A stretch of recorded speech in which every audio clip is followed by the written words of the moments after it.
Blog Talk Radio.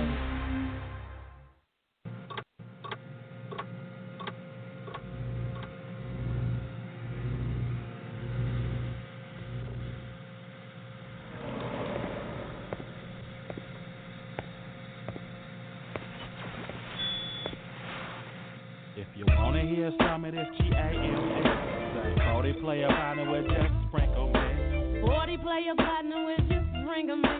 40 player partner with just sprinkle me. Kicking on back on the Hennessy. 40 water with just sprinkle me. 40 water with just sprinkle me. 40 water with just sprinkle me. I'll be more hipper than the hippopotamus. Get off in your head like a neurologist. Push more weight than Atlas. Got a partner by the name of Tupacalypse. The 707, my roots go hella far back to floor terrace. I pull a 40 out of my ball cap and then I flush it down my esophagus. The group that I'm with, the click, sugar D shot legit. Family orientated, game related is the killing these silly suckers off cool show. Sitting them down mutual. Running through these lyrics as if I was fiber. Like Metamucil. Timer. 40 water. Sprinkle me, man. Sprinkle me, man. Sprinkle me, man. Sprinkle me, man. Big timer. Big time. 40 water. Sprinkle me, man. Sprinkle me, man. Sprinkle me, man. Laser for me, sugar. Here comes the top notch. Ooh, ooh, ooh. Here I be. Clicked out me, sugar tea from the beat. I'm quick to smile. Always down for the job. You ain't got a scrub as a gang of shots. Ooh, ooh.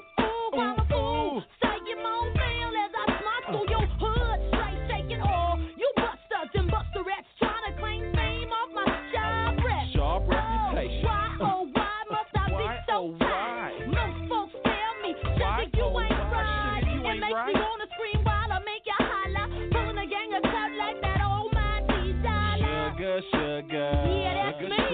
That's my sister. You know my name. Sprinkle me, girl. Sprinkle me, girl. Sprinkle me, girl. Sprinkle me, girl. Sprinkle me, girl. Sprinkle me, girl. Sprinkle me, girl. Sugar. That's what they call me. That's my sister. You know I ain't right. Sprinkle me, girl. Sprinkle me, girl. Sprinkle me, girl. Sprinkle me, girl. Sprinkle me, girl. Sprinkle me, girl. It's the flotation. PH on the player making makeup. Trying to knock the hustle just because we way too major. He ain't trying to test your testicles. You know that ain't cool. Sugar don't make me have to come about this sound boosting actor for a All these fool. old cupcake and busters, they make me so damn sick. Boom, boom, boom, boom, boom. Player for false and get rubbed off. You don't want moss. Mess around and get evaporated. Cause I'm a timer. 40 water. Sprinkle me, man. Sprinkle me, man. Sprinkle me, man. Sprinkle me, man. Sprinkle me, man. Sprinkle me, sprinkle me, man. Big timer. Big timer. 40 water. Sprinkle me, man. Sprinkle me, man. Sprinkle me, man. Sprinkle me, man. Sprinkle me, man. Sprinkle me, man. That's what we do. If you wanna hear some of this G-A-M-E, say 40 player partner with just sprinkle me. 40 player partner with just sprinkle me. 40 player partner with just sprinkle me. Kick it on back on the Hennessy. 40 water with just sprinkle me. 40 water with just sprinkle me. 40 water, you just sprinkle me. That's what we do. Is that the way you do it, man? Sugar, you off in this booth with me? I'm at this. Mob City V-Town. Mobbing through your Mob City V-Town. Yeah.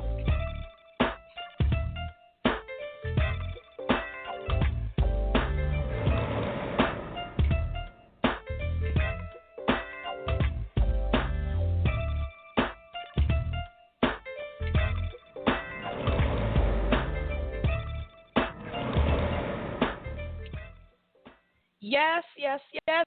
We are sliding through your town. What is going on, family? It's been a minute. I know. It's been a minute because things happen, and but we blessed to be here today, family. I am so actually thankful and grateful to be here on this day, and with our special feature guest that's on hold. And as y'all know, I don't like to keep our people on hold for too long, but I have to do the introduction of giving appreciation and show my gratitude on our listeners. So without further ado, family, I like to say welcome to Women of God and Sisters of Testimonies, and we are doing a little something different here today. Today I decided to bring our sister radio station of Sound Off Only Fear Fears theme with us today because the music I just played, that's E40 featuring Sugar T from the West Coast, and I played it on purpose because I guess it's from somewhat close, like a block away or a couple of miles away from the West Coast, and I always represent my West Coast family, and I want to make sure he was jamming on the other end before I bring him in. So the reason for the combination is because we're going to be talking some things that our listeners on the Women of God System Testimonies may not be used to hearing, because we normally talk about that sound off Only Fear Fears thing on the other side of the show, but we're doing something differently here because we have to, and it's important, and we could do whatever we want to do. So without further ado, family, I like to again, also I forgot to say thank you. If you're listening live or if you're listening to our archive show, we thank you dearly for taking the time out to tune in, and as always, we never take your time for granted, and we definitely appreciate you for tuning in. So family, I have to say that I met our special featured guest a couple of weeks ago. I'm not going to disclose where I met our guest, our king, our brother, but we was able to break bread in the midst of our sittings of where we were, and he is definitely someone that I want to introduce you all to because he's a man with a box of tools, and he needs to be heard and tell his truth, and get into it. So I'm learning him just like you all are. So without further ado, family, I would like to introduce you all to our special featured guest, Phoenix, Arizona's own Mr. Our brother, our king, Terry Clark. Are you there, Superman? I'm here. I am here. How are you doing? I am truly, truly blessed. I do apologize. That introduction was so long because, like I told you, I don't like to keep our guests on hold for a long time. I have to do the little breaking of the bread before we break the bread. Hey, not a problem. You know, I appreciate the hospitality. You know, I'm a big E40 fan. That just brought me back to my comfort zone, like my little zen. That was an old school jam. So I really appreciate that. Really appreciate that. See, I knew we had breaking of the bread when we met, so I already knew what to bring on to get you in that jam session. See, I listen. It's like now she listens. Okay, so Terry, right, without further ado, introduce yourself to our listeners, and then we're going to break bread further and get into how you came about Fit by Faith and what led you almost over to the other side of the coast, in Charlotte/Waxhaw, North Carolina. A little bit about myself. Terry Clark. I'm originally from Phoenix, Arizona. Grew up there, went high school, college there. I've actually studied all the way from got my bachelor's in communications, my master's in educational leadership, and I studied for the same discipline, educational leadership, with my doctoral program. I also served in several capacities in education. Well, I've worked with kids all my life, you know, whether it was in some sort of recreation program for the city of Phoenix or Maricopa County, or I worked in Boys and Girls Club. I coached, assistant coach, head coach, team football teams, worked with youth programs, worked intimately with a lot of kids who were in line with that prisoner pipeline situation. So, and like I said, I spent my time in teaching. I taught history, social studies. Also was a coordinator for vocation studies and development. Then we transitioned to a director for transition programming. And, then I became an administrator, working primarily in discipline as a dean for alternative schools. I worked in other programs throughout the valley to help create opportunities for parents and just people in the community who were lacking services. What got me out here to Charlotte is a friend of mine. When we were working on our doctorate together, she told me about a program in the D.C. area or Northern Virginia area, and it was serving veterans. It was a grant for the program, and they wanted to help develop some type of long-term transition program for those who were coming back and needed some other service and more additional services than the ones that the government was providing. So they wanted an independent contract. So she sent me the grant, saw it, and I talked to people about it. Came out to D.C. to actually kind of interview for the program, and they liked it. I did because I wrote a curriculum called The Power of Choice. It's a three-pronged approach to this social development. Self-identification was one, then it was dealing with the public in general, and then one was post-secondary success. And that's what I kind of utilized that. Grant was it was a 5-year grant, but I caught the tail end of it. So I spent some time in Richmond, Virginia, and then just by way of Richmond, I found myself to Charlotte, meeting some really good people in Charlotte. And in Charlotte, trying to figure out what I wanted to do. My cousin in Arizona, who I worked with doing some other things, and he had a program out in Arizona, and I liked the program that they were doing, so I decided to bring that same program out to the Charlotte area. How I got into Waxhaw was a little different because I wasn't familiar with Charlotte. I didn't know the area as well, and as we know, price areas in Charlotte can be. You can go from a very low end market to a very high end market. I mean low end. I don't mean low end because all Charlotte is up and coming in terms of the housing market. But it was affordable, and so I was able to get in, take over her program, and I continued the services. And within that services, I started trying to lean towards my ability, my experience working with youth who had developmental disabilities. Also with senior citizens, more functional moving people who had various issues like Parkinson's and stuff, strength training, functional movement and development. So that's how I got here in Charlotte. Sorry to make me so long-winded.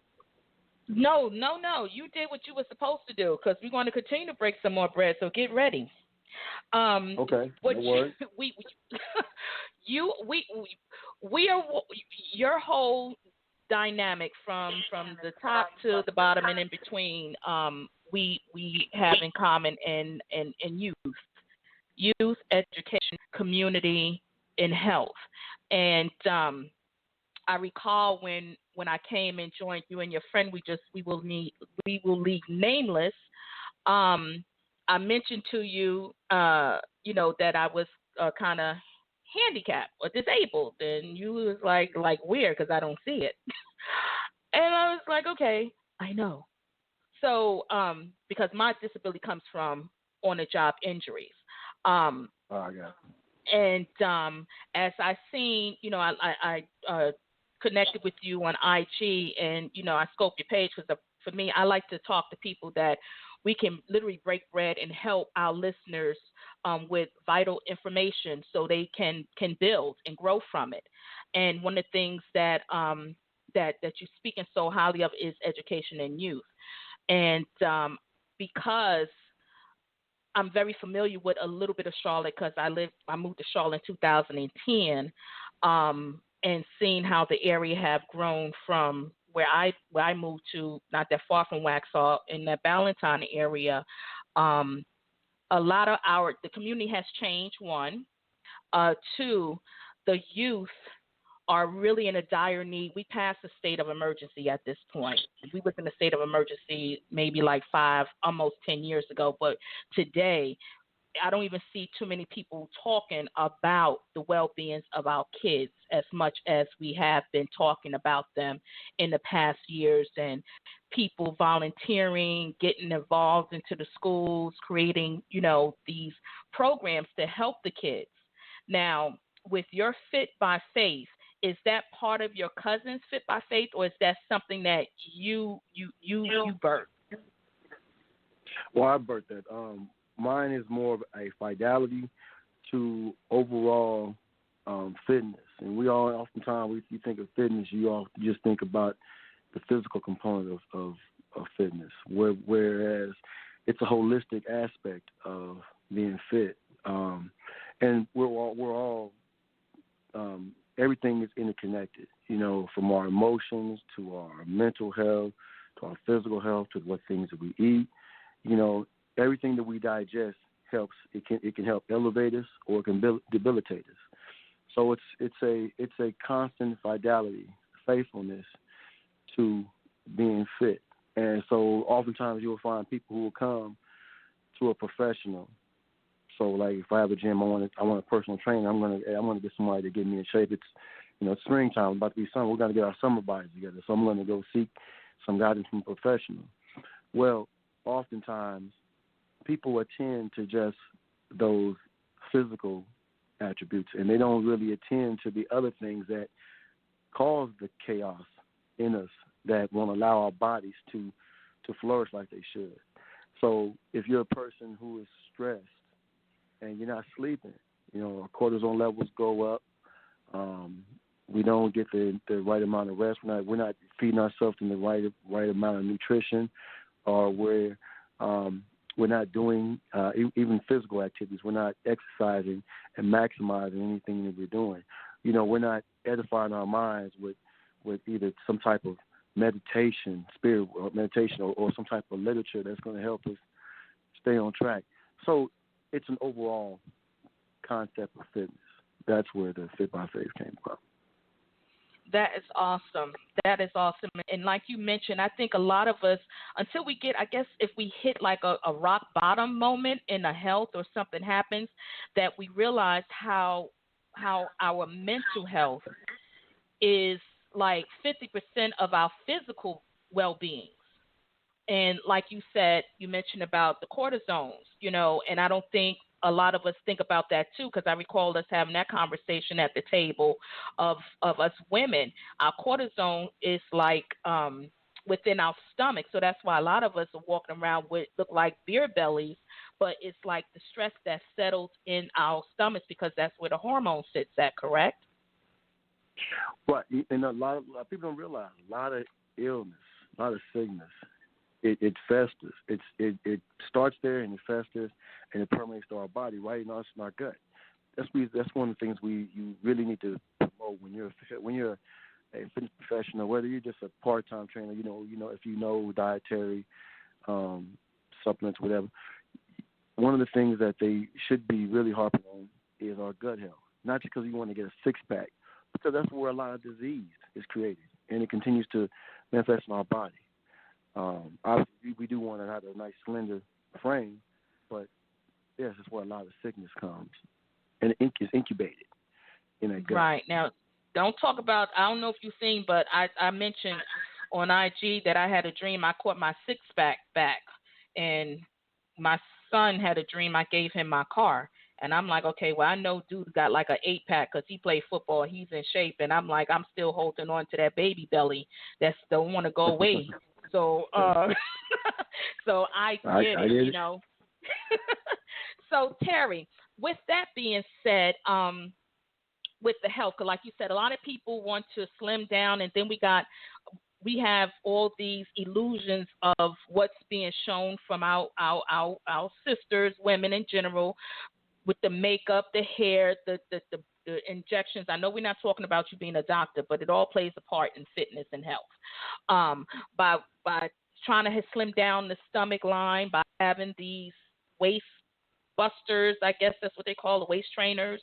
The outside may be looking all healthy and hourglassy, but the inside is not healthy.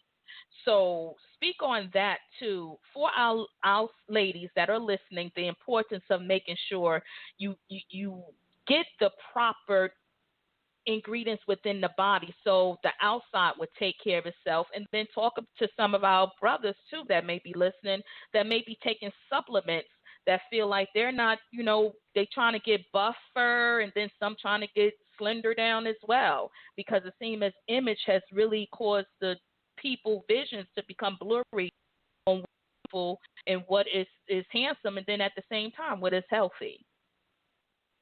Well, there's a misconception in training and fitness that I'm going to take a certain amount of supplements, or I'm going to just lift a certain type of weight. I'm going to lift these weights. I'm going to get big. Every body type has a certain kind of specific training regimen. Group fitness classes are great. They're good. They're good for community. They're good to get some cardio in. But the specificity of working with individuals, understanding their body type, their height, their weight. There's this great book that used to be called. I think it was called Eat Right for Your Body Type or something like that. I can't remember, but it was an article or a book that I read probably about 7 years ago. But what the point of the book was, it talked about that understanding our blood type, things of that matter, so those biological things would help us develop. And we also can't pit our lives against other people, meaning that we can't look in other people's backyard and desire what they have, because we all are custom built to a certain extent. So when you're with a trainer, you need a trainer that's going to custom build your body, not just saying we're going to just work out this. This is what's workout help you. In general, theoretically, and in general, those things work. But if you want specificity and you want things to work that will help with your metabolism, with your molecular framework, it needs to be more scientific and not just general workout. I'll never, say anything negative about how anybody goes about getting there with what they want. You know what I'm saying? Like anybody, if you're getting a breast implant, hey, you pay for them, they're yours. You know what I'm saying? So my thing is that there are avenues and ways to go about things that are more healthier and long sustaining. Because even if you were to go get a tummy tuck, if you haven't trained your mind, your emotions, then you just spent a couple $1,000, and eventually you'll revert back to those old habits, and you will just waste your money. So the first thing is always coaching yourself mentally, emotionally. People do things out of emotion, not just react and yell and scream, but they eat out of emotion. You lose sleep out of emotion. So you have to kind of manage those things first. You have to manage it has to be habitual. I always say a lifestyle, I don't say training, a lifestyle of fitness to be a lifestyle of fitness. Because if it's not, you should, if you don't miss it, not that, I just need to work out and it's like haha, but if it doesn't really, if you don't feel it, it's like it. I've never been a heroin addict, but if you're not addicted to where your body your body is physically and has angst and is bothering you, then that's what you need to get to on the side of fitness, where your mind, your emotion has to be all in tune, the rest, the eating, and then when you miss out on it, like as I was talking about the heroin addict, you start to really feel it, your mind, your body, everything feels it, and then it's only remedied when you hit that gym and you're doing the certain things that's going to create things in your body. So it's one thing to say I'm going to go get in shape. Like it's like time of year, people are getting trainers in the gym. They're in there, they're working out, and I'm going to go get this tummy tuck, do this. Well, yeah, like I said, I'll never be somebody who's going to say, oh, you're doing. What I am going to tell them is that if you're going to do that, before you do that, get yourself in a mental and emotional state where if you spend money, you can maintain. And that's where the lot of failures come. And that's men and women. Right. Well, that's the key. Once again, the key mentally. You have to prepare yourself mentally. And like you said, not to judge anyone, and that's not what we're doing. What we're bringing awareness is that you have to be mentally prepared for all these body alterations that you're doing when you just want something just like microwave time. So right. At the end of the day, it starts again with mind. It's like even if one loses weight away, and once they see themselves in that new body, they have to be mentally prepared to be okay. Mine is still stuck at like being 300 pounds, and they done lost 100 pounds, so now they're so much smaller, and they're not confident within themselves because their mind's still set in them being in that 300-pound weight is what I'm saying. So like Absolutely. you said, everything goes mental. if you don't love the 300-pound you, it's going to be hard. Just because you lose the weight, it's going to be hard to love the 150-pound you. You have to like love, and then loving yourself means that look, I have to do things for my health because I want to look better, not just because like a lot of times they do the things because they want. It's like Facebook. Well, we're in a society where our immediate self-identification and gratification comes from the likes we get on Facebook or Instagram, not because we do things because we want to be informative and we want to make sure that we stay connected to people. We want that gratification. But if the same thing with your body, if your body, if the only reason you're doing it because I'm comparing myself to this person or I want to get the looks, then yeah, you can do it. But how have you developed and morphed your emotion, your spiritual side? So that's the reason why it's got to be a mental and emotional fix before you start doing, along with the physical things. I'm not saying you have to do all that strictly to get that together, but you should be working on all facets of health. That's why it's not just I'm just going to go to the gym and work out. You know, you have to. People ask me, well, you like to go to the gym. No, there's times where I don't want to get up and go to the gym. This time I think I could take an hour's sleep. I could do something else. But I realize that it's more than just that. It's my mind is geared to think that where I want to get the best out of everything.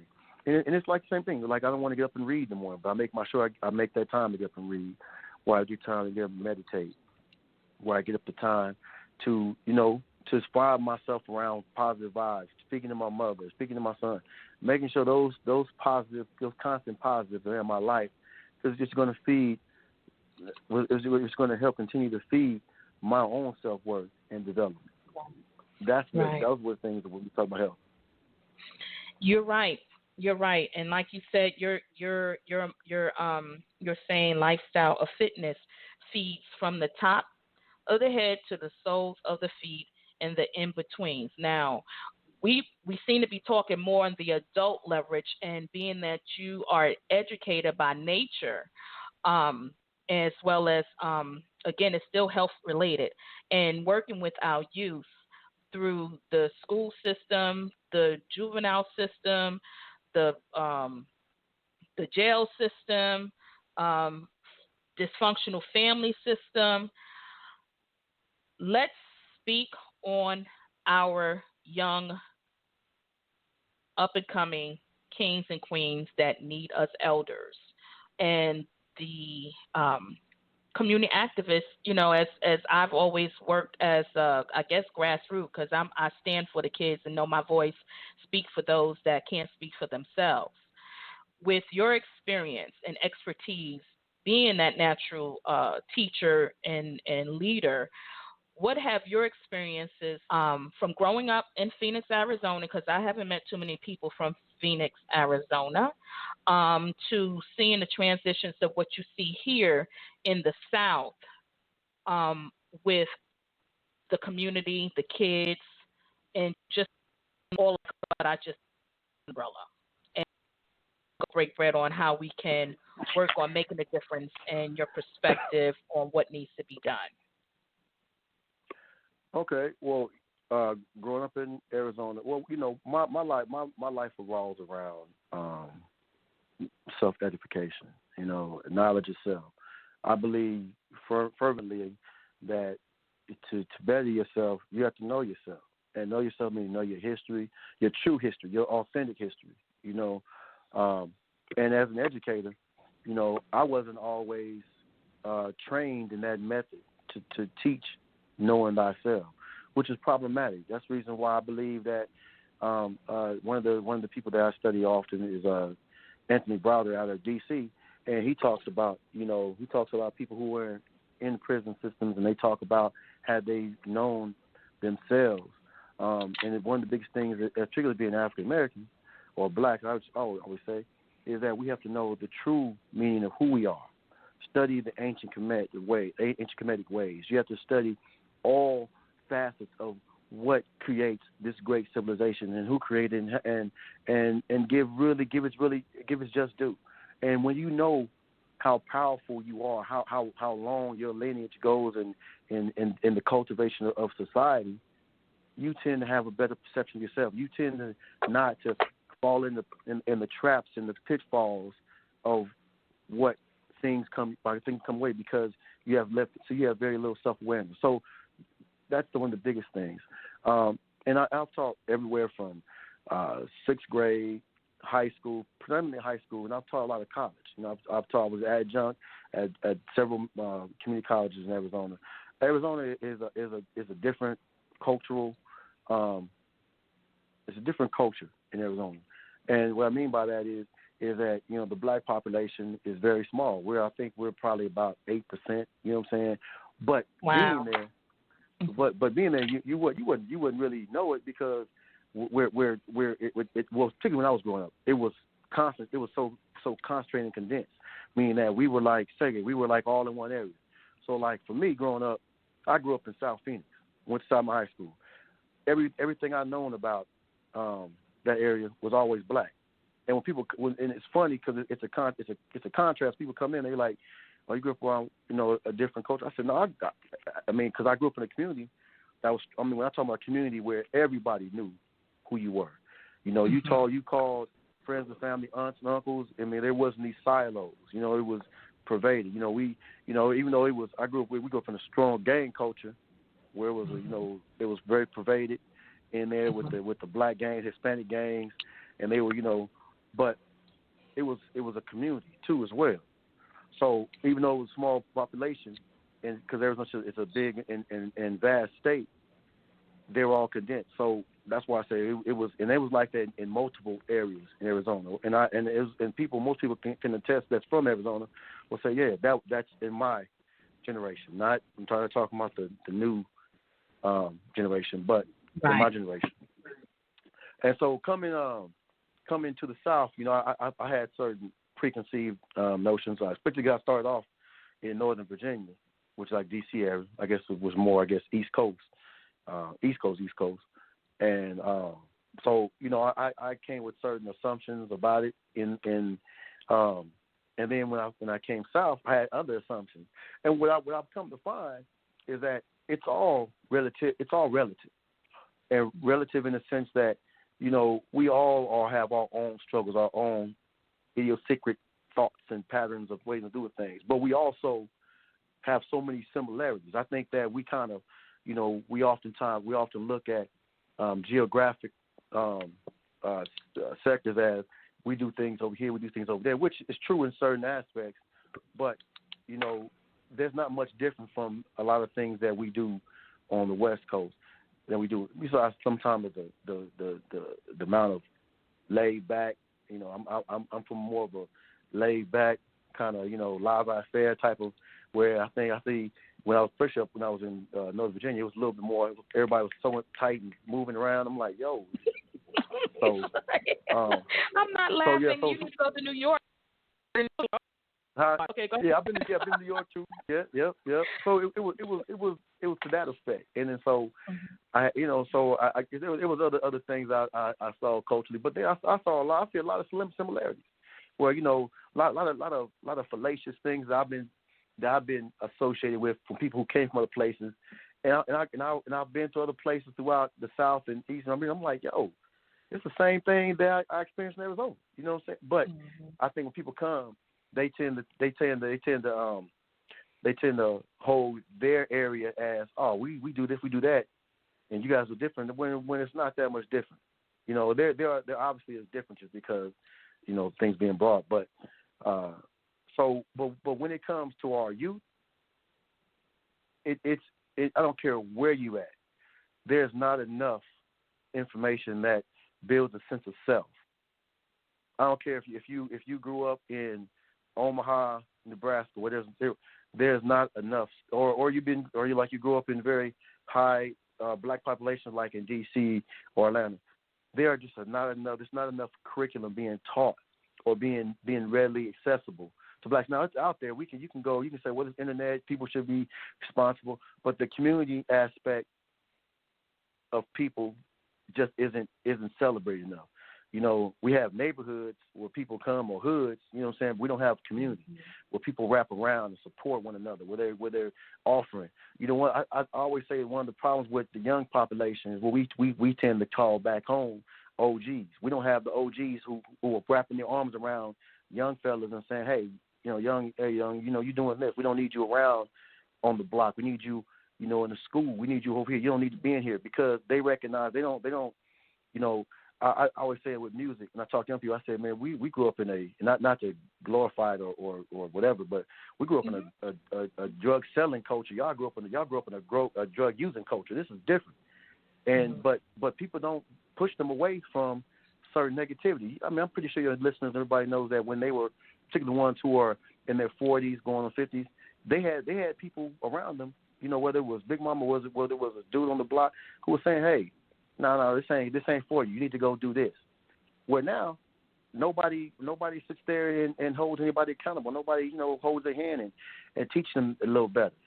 And so even though that they didn't probably have a sense of self-history, they had a sense of, I'm gonna take care of our people, because that's what people in the diaspora, people from ancient Kemet, that's what they took care of each other. They freely shared information, to our detriment at times, but they shared. They wanted the best, and that's where I think we have a loss.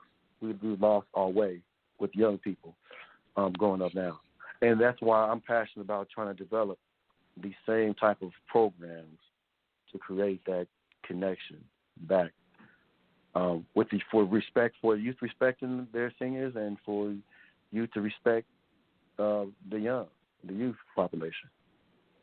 And everything is kind of sound cliche, but I could think it. And I told you I'm born and raised. Yeah. Well, you're kind of breaking up a little bit. I didn't hear what you were saying. Okay. Can you hear me now? It's a little. I can hear you now. It was just choppy at first. I'm sorry. Say it again. Okay, I have this new headpiece in. It's probably okay. I was saying that I'm a BX girl, native, and you're right. Back then we had villages. We took care of it. Things going on. I grew up with Puerto Ricans. I got Puerto Ricans in my family. We all mixed up, but we were still a community, and we had respect. Right. Elders didn't on us as I see today. The young people is not at fault for their doings. They're only mimicking what is being shown to them, and 9 out of 10 a household is showing them the wrong way. So by being that community activist and leader and have that big heart for kids, just kids, not just yours, but just kids, it to see like they can, when they're around you, they feel safe, but they know they got to go back to them same 4 walls that are not giving them the right ingredients to continue to see a future. Our young people today are just living for the moment because they don't see themselves living past a certain age of how that was even being told when we were growing up. And I'm a 70 baby. I'll be 50. You keep acting like you Sister Cleo's brother. So the community and the upbringing was different, so we had boundaries. We had to stay in a child's place. Today, children don't know how to be children because they're allowing to be acting like adults. So like you said, the accountability is not there anymore. Right. And we really have to step up to plate and like you mentioned as well, knowing our history.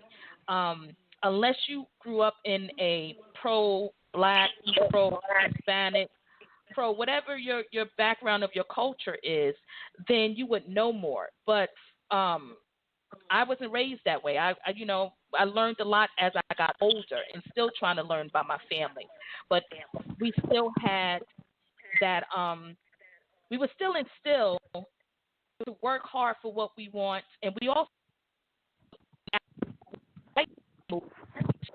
played the part,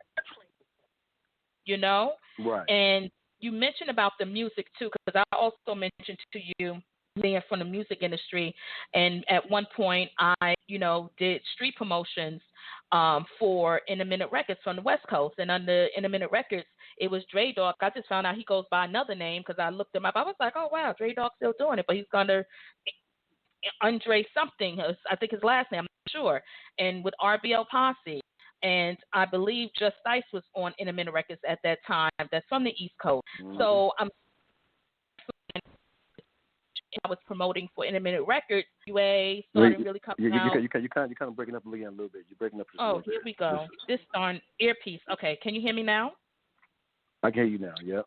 Okay, I'm sorry. Okay, so I was saying how we see, like from in the industry, I see the difference, and even when I was over the West Coast, some of my comrades was asking me, why am I promoting West Coast? And I'm like, shoot, it's enough pie for everybody, so, but the music now, and we still have some of our elders that's from that time, co-signing too much. And I said it, they co-signing instead of showing the younger generation the way, so right. By your program and your background, like you said, I still call you a natural teacher because of even through your journey of life, of your experiences. That's how we teach us too. You don't have to be in the books to be a teacher. If you're a teacher, just what God called you to be. So, because you have to know by experience in order for people to really want to listen to you. And I always say that, opposed to reading it from a book or sitting in the classroom. You have to have some type of experience to gain that wisdom so people can really say, okay, you get it. You understand. You've been where I've been. So being that you've been where I've been, with Fit by Faith, with your program that you working to bring to North Carolina, how is the community receiving it? And I'll tell you, for one, by me living in Charlotte, I think, but just the South in general, I haven't been received very well because I'm from the North, and I was like, well, I don't care if I'm from the North. I have enough tools in the toolbox to help the community. And I'm not one to kiss. I just told you we're going to do a little something different. We brought on sound off Only for Your Fears over here to Women of God Sister Testimonies. So I'm about to be very blunt. I don't kiss nobody's ass. Never did, never will. Our kids need us. And so many people in the so-called positions block the people with the proper tools to come in to help because they're so intimidated by the person with the tools that just want to help instead of still in their positions. Let's speak a little bit about that. The program that you're working on, how is the community receiving it, and how can we get some help or assistance to you to get to where you're trying to go and what you're trying to do for the kids in the community? Well, the program I have, it's like I said, it's Fit by Faith, but it's sponsored, like I said, by a program called Power of Choice, which is a 3-part curriculum that I wrote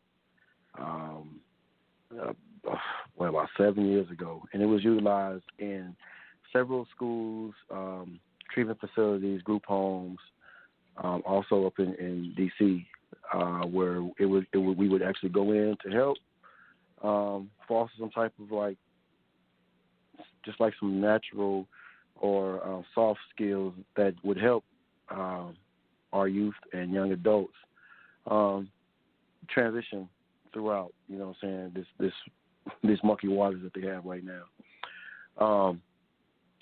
So that's one of the things that I've done. And like I said, I spent a great deal of my time with trying to develop self-identification. The biggest part that I've kind of incorporated in the program is now self-identification, and even though it was more of a developing a sense of I, but the I wasn't really cultural based. Now I'm really starting to be an advocate of cultural based studies because it's important. And whether you, I think particularly since if you're black in America or foundational black American, it's imperative that you have that cultural identification of who you are and where you come from.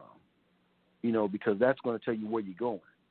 A lot of times we're blinded, and if we don't know it, a lot of times we end up in prison, we end up We end up being second-class citizens or whatever, because we don't have a sense of, we don't know who we are. We don't know how to use that. We don't know how to call upon the ancestors to give us strength, to give us clarity, to give us direction, to build us up. You know what I'm saying? The ancestral power is an immense, strong power that will help us. So it's important. But I'm speaking particularly about the black woman because that's who I am. That's why. But I'm saying that for any culture, you should know, and you should. But black culture impacts all culture, all way of life, because everything comes from black culture. But anyway, here in my experience in Charlotte, because I'm not a native and my roots aren't great. I've met a lot of really good people here.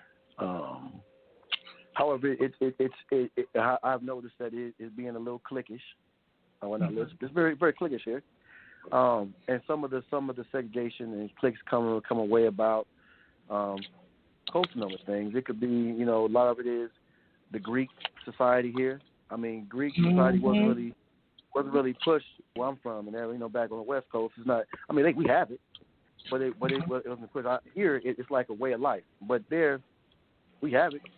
So when I come here, it's foreign to me, and it's cool, but it's not something that was something that I grew up in. So I don't have a long lineage of that thing to kind of fall back on. Right. And it's very capitalistic in a sense, where everybody is on their own, trying to impress one with their status, and it's very status driven. Which can be problematic because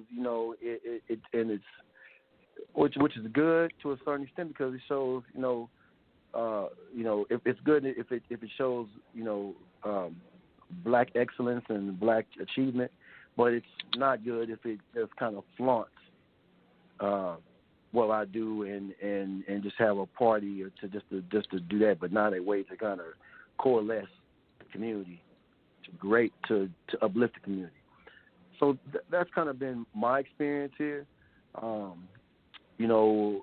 I said, I've had, when I left education a number of years ago, I was a little burnt, and as I've gone through, I really feel like the ancestors, we are destined. We have a provocation for a certain type of purpose in this world, and that provocation should lead you. Should direct you, and when you're doing something out of purpose, like part of my purpose is fitness, but it's more of the development of our young people and our youth, and so that's what I really want to get back into, not so much with policies and academia, but in terms of keeping our young people out of trouble, keeping our young people out of the school to prison pipeline that's so pervasive, that's not talked about enough.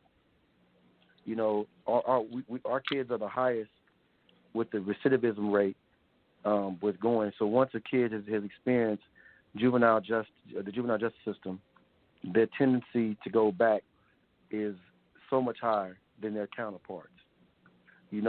But we don't talk about. We always talk about we need to start doing intervention. Well, intervention's already kind of late. It's not the end or be all, but we need to start early prevention. We need to be focused more on prevention, use intervention as a way to help kind of get them out of it, but early on prevention. Which comes with the sense of self. And I go back to the brother I was studying, Anthony Barber. He talks about people written to him all across the United States about, if I would have known about ancient Kemet, I would have known about all these great things that the Moors did, all these things that people who written on me. If I knew this about who these people were, I would have a great appreciation for myself and who I was, and probably wouldn't have gone and done some of the things I've done. People just don't commit crime and do things because it's a cool thing to do. People are looking to attach themselves to something, or looking to be a part of something, and then sometimes other societal sects will alienate you, and you just go what's gonna accept you. Say this gang's gonna accept me. hey, I'm getting some attention doing this, and then and that's where waywardness comes. It doesn't come because black kids or whatever or brown kids are innately just bad. It becomes that self of lack awareness, and you can say, I know who I am. I'm Terry Clark. No, but Terry Clark is much more in depth and more profound. His history, what propelled him, his ancestors, the lineage behind him, paves the way for who you are, and what you're going to continue to be like in the future. But if you don't know that, then you don't know what you're capable of doing. How are you supposed to call upon this energy, this power, when you don't know how to grasp on it? We grasp on what's been given to us, and it doesn't work for us. We're not successful because it doesn't work. It wasn't meant for us. Even though everything's an offshoot of black culture, the way it's been bastardized and changed isn't meant for us, and we have to learn. And that's where knowing thyself is so important when we talk about making fundamental changes in society with youth and development. Is giving them an appreciation and a very strong comprehension of who they are and why they are and what their immense contributions, not in the United States but across the world. That's where you do it. It didn't. The promise didn't come around when Barack Obama became president. People are like, that just gave us hope for our black. No. Start from the beginning of time. That's right. Start from there. Start from where we developed everything. I talked about DC. DC is nothing but an architectural copy of ancient Kemet. That's all it is. Everything, the design, everything you have there. Those masons who stole everything. They stole they stole the ideas and plans. Everything. We look around, but we don't know it. So we can't call upon it. We can't walk around with a sense of pride because everything is showing us defeat. It's showing us everything opposite of who we are. That's what's going to help change around the psychology. When we talk about back about physical health. If you don't change the psychology, the emotional deprivation that we've been under, nothing else is going to change. Don't matter how strong you get. I don't care how many more. I don't care what people say. We got more millionaires than we have billionaires now. Doesn't matter. They're a small, minute population, and then they don't affect a change across the societal change. What it does is knowing and understand who you are.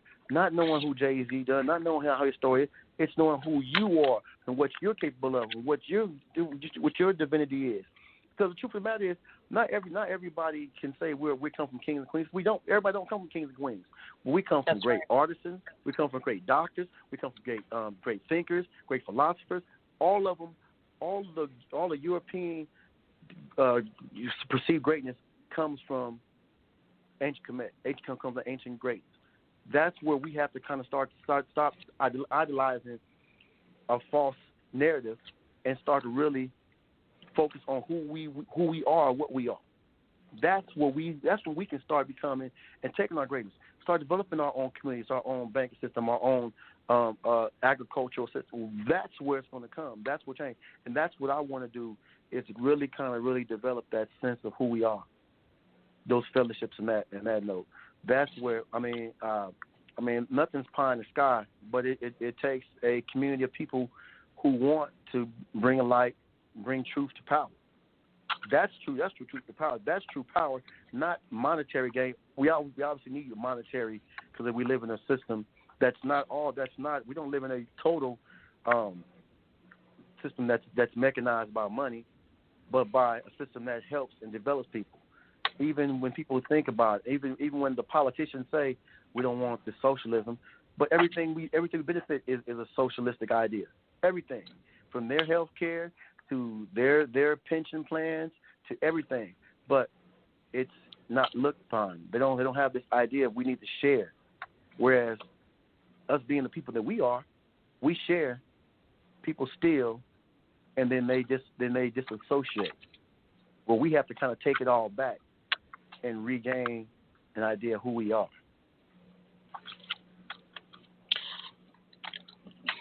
You are right. I concur. I'm going to say it again. I concur.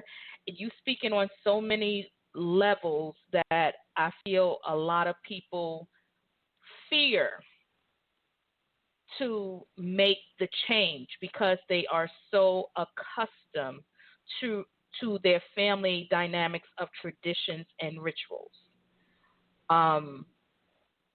Wow. Our hour is almost over. Let me just say this before I go into something else. Family, No worries. you've been listening to Women of God, Sisters of Testimonies. I am your host, Miss Tonya E., speaking and breaking bread with our special featured guest, fitness guru, man of wisdom, Phoenix, Arizona's own Terry Clark.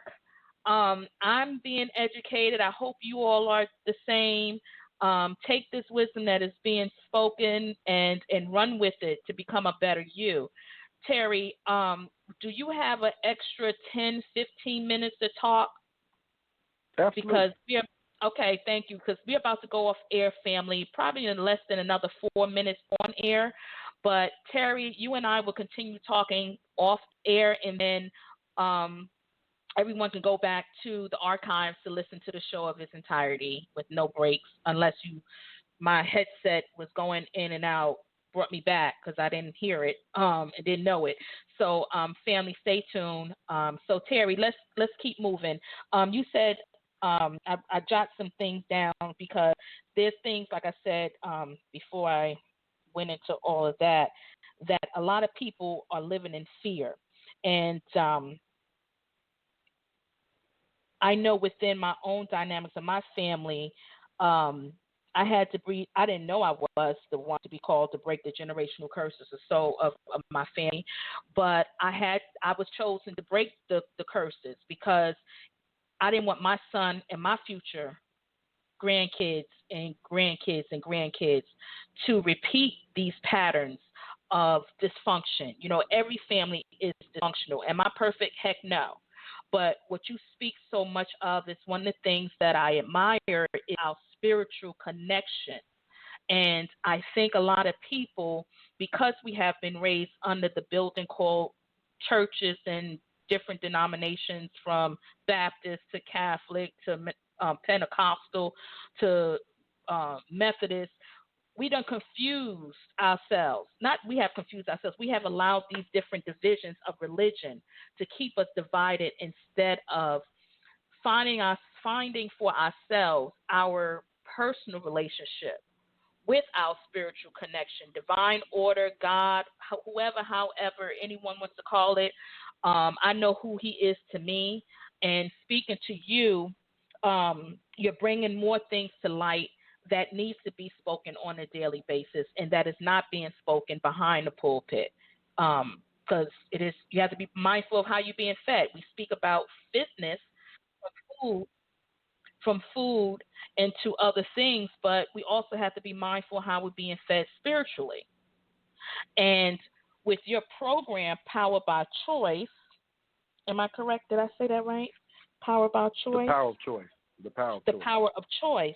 You're telling people, in my perspective, how I hear it, you let them know you have the choice and the power to make a better lifestyle for yourself and to get educated, even if you're not being told. Now, by us speaking about the youth, and I said earlier that we may be able to give them the proper ingredients, but once they go back behind those four walls or, wherever they may lay their heads, they're not getting the same feedings. So my thing is, and I know others may feel the same way, everything starts at home. So as much as we want to do the right thing and create these great, from reprogramming to deprogram to reprogramming the mindsets, we have to get behind those doors. What is your perspective on what we can do at a slower pace? Because at this time, I think, our ancestors have done so much for us to be where we are today, and I feel we have definitely disrespected their blood, sweat, and tears. But where we at today in our lifetime, and knowing the conditions has deteriorated so much, what is your perspective on how we can go about doing maybe 30-minute workshops, 15-minute workshops into communities alone, starting with parents, whether it be a single mother, single father. You know, you got a lot of grandparents now raising their grandkids. You have kids that are adopted. You know, what is your perspective on how we can try to make an introduction without one feeling guilty or attacked? Well, I think a lot of times it's a people who feel typically when you're giving them the truth is a hard pill to swallow. You know, when you've been socialized to feel a certain way about yourself, or with certain knowledge that impacts your identity, and when somebody challenges that with information, it's hard, it's difficult. You know, it's like me going to my grandmother or my mother and telling her that, you know, I don't want to go to your church anymore, which I don't. But it's like I don't do it, because until they start telling us the truth, and we start, you know, when you start talking about the Bible in the context of not so much as more of stories and inspirations, but when they start to tell me that all these things occurred from a European standpoint, and you say no, it didn't. All this stuff was stories borrowed from ancient Kemet.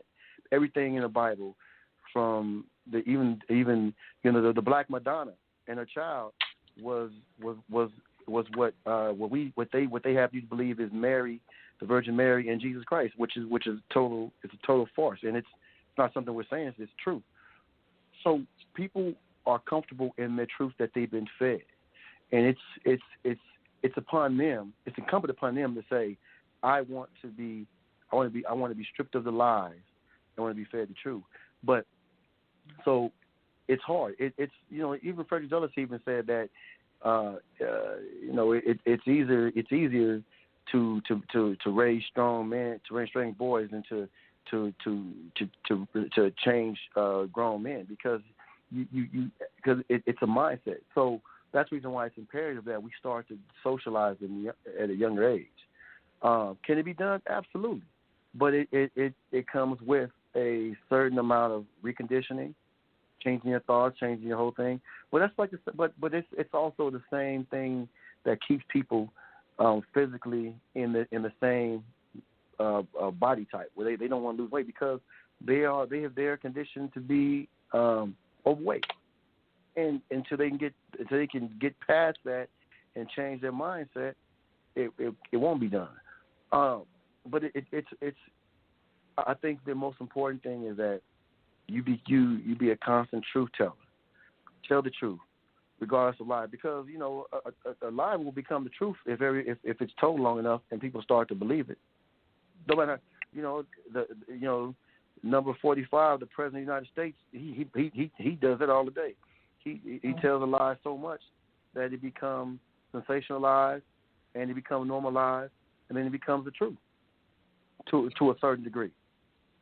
But the thing is, the truth is always going to be the truth, because the truth is substantiated, and it's way, but it becomes dampened, because the truth is also harmful to those in a certain power structure. And you have to be fearless in your pursuit of the truth, because it's not popular. The truth is not popular to those who want to maintain power. And maintaining power starts with how you educate people, and that's going along with how we kept people in bondage, how we've been able to kind of globally change the mindset of who are the true people. The truth is always the truth. It's just the willingness of people to desensitize themselves from what they've been given and they've been fed, and taking a different appetite, if I can use a health analogy. Mm-hmm. Well, let me say this, and then I'm going to ask you another question. As far as because I've done workshops, I've had my own, what is it called, it was like a ministry / campaign that was spiritually birthed to me, and I led the truth with it, and it actually was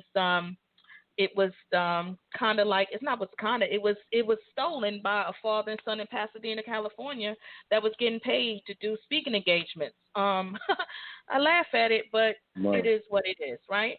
But again, speaking to our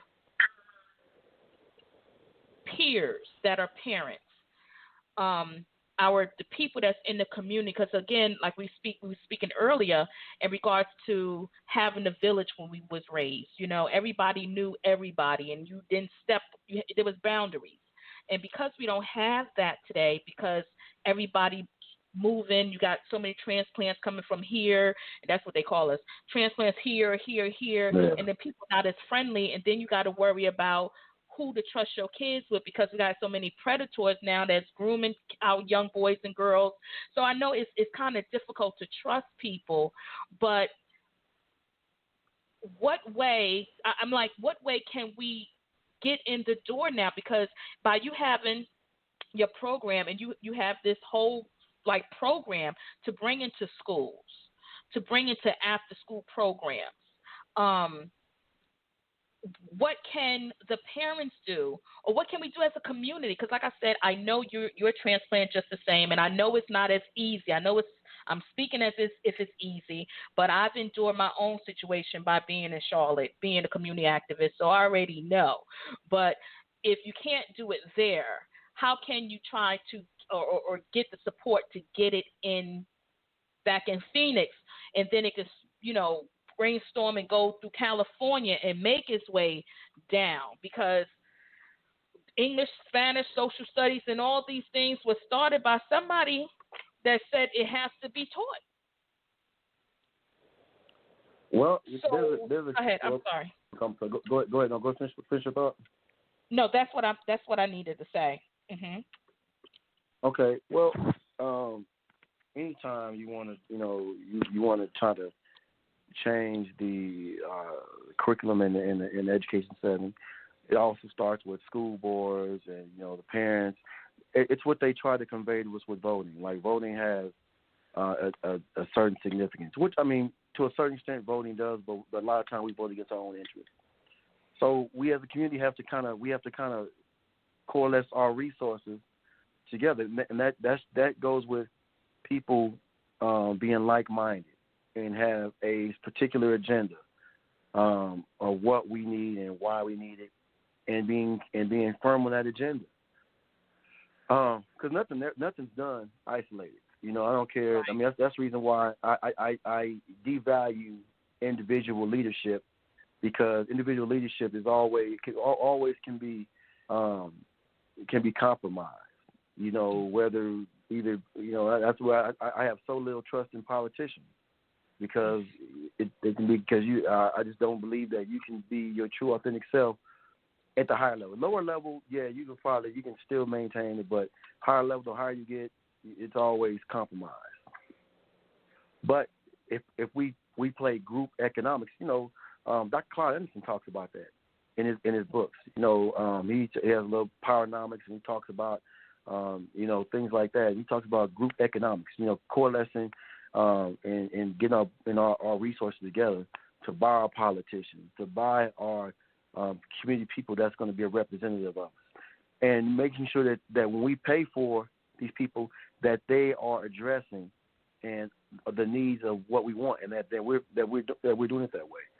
So it's group think tanks, group think meetings, group programs we're going to do. It's not going to be individual. Because like I said, that's why they always notice that populations always push leadership, they always nominate or push a black leader or black, and it's never going to be a black anything, black figureheads, because black figureheads, and we need to be mindful and wary of that, because those are the people that can be compromised. Those are people who are often pushed by another agenda that's not necessarily promoting our own.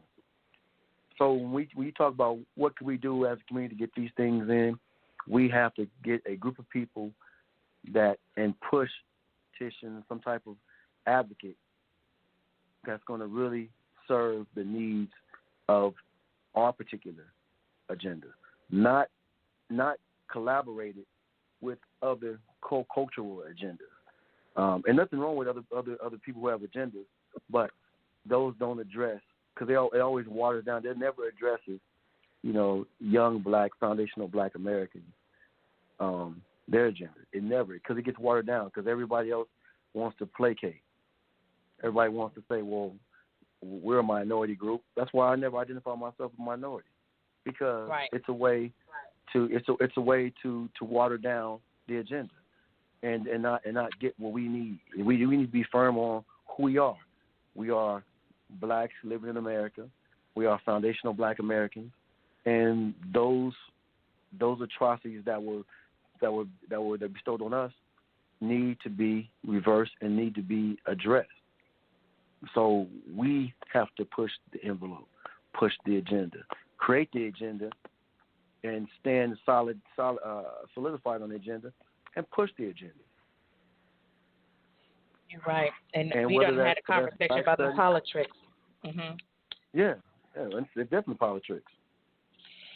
Definitely politics. Okay, listen.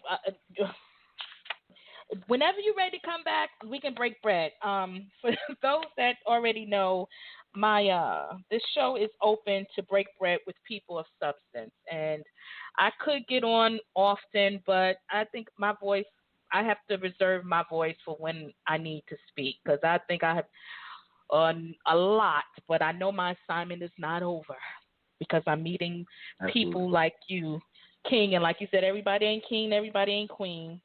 And I think they have oversaturated using the term black excellence. They have oversaturated using that term black excellence. But with who you are, Terry, I trust and believe that the black excellence that's coming from your end is definitely what the true essence and the substance of what we're looking for and what we need. Before you go, I'm going to need you, if you will, please. Okay, I hear my headphone going crazy now. Okay, I'm going to ask you to give,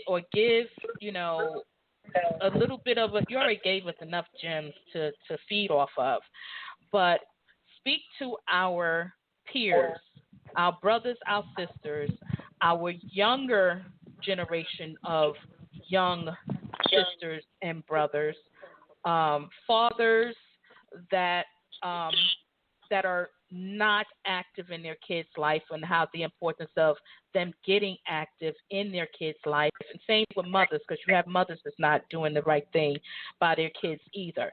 So as a whole, give them a message on how to make this change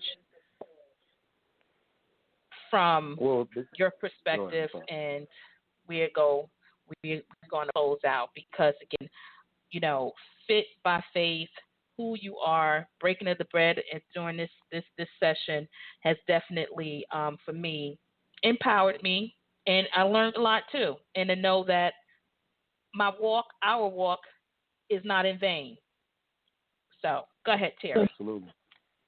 Well, the biggest thing I think that we can do is to really wrap our arms around our youth, and not just, I think that we live in we come from a society, particularly when you haven't you grew up with that a lot, you want to just make sure that you give your kids everything, but withholding things in terms of monetary things and can actually be benefit. And I say that the only thing you should never hold from is information, is the type of love and the type of, and giving them of that time, and not just superficial time, but making sure that these kids know who they are. And when they know who they are, point them to help them, direct them, guide them to where they are going. Not leave it up in the hands of society, of the school system, and then get mad when the school system fails them. Because the school system is designed is just to do the basics and to teach them what they want them to know and not what they need to know. So it's incumbent upon us as parents, and I'm not talking about just biological parents. I'm talking about when you see a young black kid in the street with his pants down, it is incumbent on you to say, hey, and tell them why you're pulling your pants up and why, what's the history behind it. You learn history and you teach them what the history is. We too oftentimes think it's the other person's problem. They're not my. No, they're all of our kids. And until we take the community approach in this world when it comes to our black kids, and when there's a foul of our black kids, when we don't talk about our black girls coming up missing, sex trafficking, things happen to our kids, and we're not making it an issue when nobody else. That's when it becomes when our kids are being targeted every day, and we're not screaming and saying that's not our kid, and it's all of our problem. It's everybody's problem. It's everybody's thing. So, as a community, we need to start acting and functioning as a community. That's what I would like to leave off with. And with that, family, we want to thank you again so much for tuning in as you've been listening to Women of God and Sisters of Testimonies. And like I said, we did a little something different today because we brought on the theme of sound off, only fear fears, but fear does not live here. I am your host, Miss Tonya E., and we have been blessed with our special featured guest, more than a fitness guru, Terry Clark. And y'all stay tuned because, again, we all we got. And I sure hope that, what was dropped today, that you pick it up and just run with it and continue to bring others along as we empower and uplift one another in the community. And it's not where you're from, it's where you at. Start allowing others that have the tools in the toolbox with the experience to help build. Don't turn us away or those away because we're not part of your land. We're all in the same land, just different divisions. Stop dividing. Let's come together, family. Thank you so much. And we're going to close out. We got two songs I'm going to close out. Being that we both residing in Charlotte, we're going to close out with two songs. One with Jill Scott featuring Anthony Hamilton, So in Love, and then one by our R&B group, Partial, BBD, One More Try Family. If it's in God's will, we'll return back on another given day. But in the meantime, family, get to know yourself, get to love on you, get healthy mentally so that your whole beings can become a whole. We all have been through things. We all have a journey with so many tests, which leads to our testimony, family. I love you all, and I hope y'all love me. And if you don't, I still love you. Just stay away from me. Okay, fine. Anywho, Terry, I appreciate you. Love you, mate. Let's continue to build, and much, much blessings to you as you continue your journey. And like I said, thank you for being you. What you're doing is not in vain. What you're doing is not in vain. Appreciate you. You have a blessed one. And I'll see you soon somewhere in about. All right. I look forward to it. Thanks for all right, Terry. God bless now.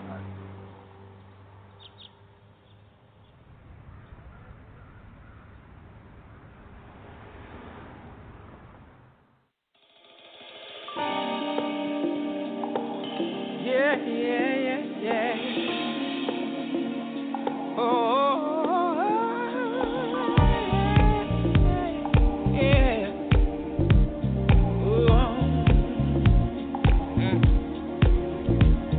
I'm glad this week is over. I need to get away.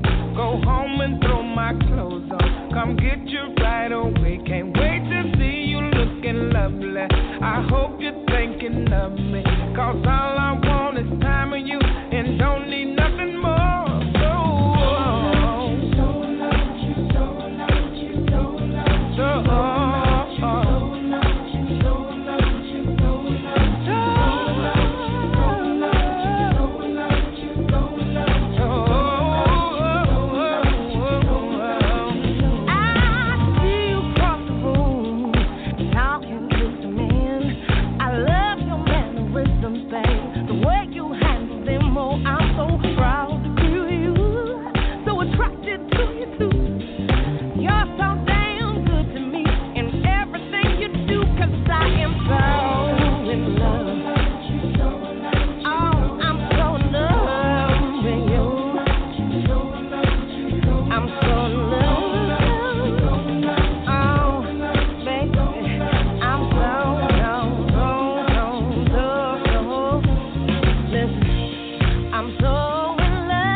supergroup New Edition. It's Ricky Bell, Mike Bivens, and Ronnie DeVoe. A great welcome, please, ladies and gentlemen, for Bell, Biv, DeVoe.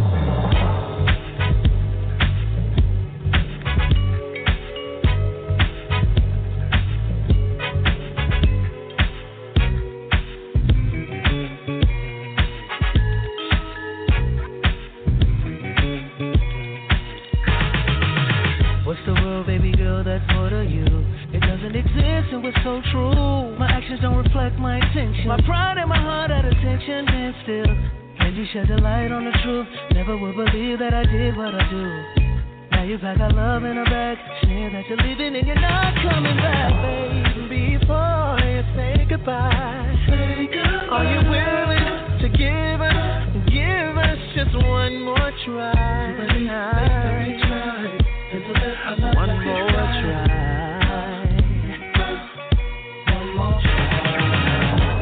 Girl, I know we both have cried, but I'm asking, are you willing to give us just one more try? One more try.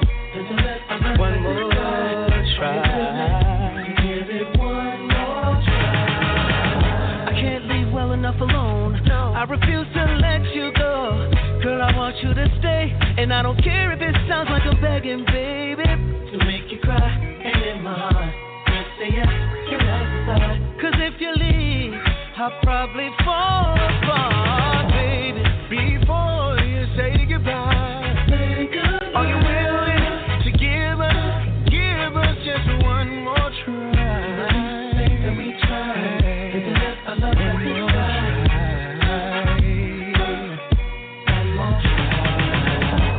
Girl, I know we both have cried, but I'm asking, are you willing to give us just one more try? One more try. Dynamic duo, that's right. Counting every corner of the couch, rest the sway down, pull a shade down, bull lounge. Talk about moving ahead. Dead to smallness, be billionaire status, we bought this. Lived in your world for years, besides living in bread and taking trips baby to Milan and Liz. Gucci, you, Louis, me, keep it rocked in jewelry. We built the whole planet, hey, new release, stay high fashion, flashing, lavender Astons with buckets on crooks and castles. Yeah, that's the motto, aficionado. One more, the last try, don't go, I'm telling you, don't blow. Baby, don't leave, won't you please? Listen, don't walk away. Put down that bag, won't you stay? 'Cause if I say you don't really wanna go, and I know I don't, but you to walk out the door. I need you, baby, yeah. Before you say goodbye, are you willing to give us just one more try? Don't give up on us, my baby. One more try. Oh, one more. Yeah. Come on, baby. Girl, I know we both have cried, but I'm asking, are you willing to give us just one more try?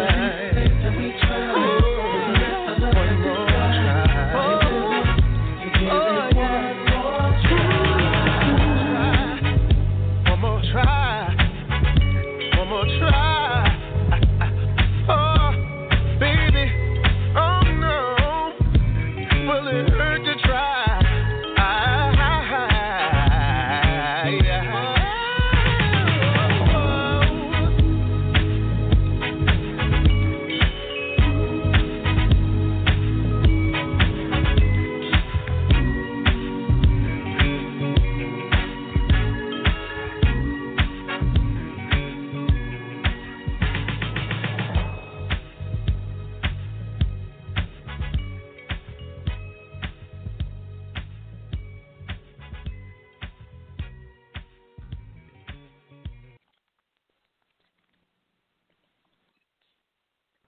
With the cold weather incoming, what's the obvious choice for a backyard upgrade? Hint, it's a Solo Stove. Solo Stoves are smokeless, and that's not blowing smoke. With the patented design with signature 360-degree airflow technology to feed the flames and burn off smoke before it gets into your hair or clothes. Create the perfect atmosphere this fall. With over 222,000 5-star reviews, Solo Stove is the ultimate fire pit. Just ask Snoop Dogg. With countless sizes, there's a Solo Stove for every backyard. From tabletop fire pits to pizza ovens and even fire pits designed to sit 8+ people, there's something for everyone. With the lifetime warranty, enjoy the comfort of your 100% stainless steel fire pit without the worry of it breaking. Solo Stoves are built to last, not just for the season, but forever. Get yours now at solostove.com.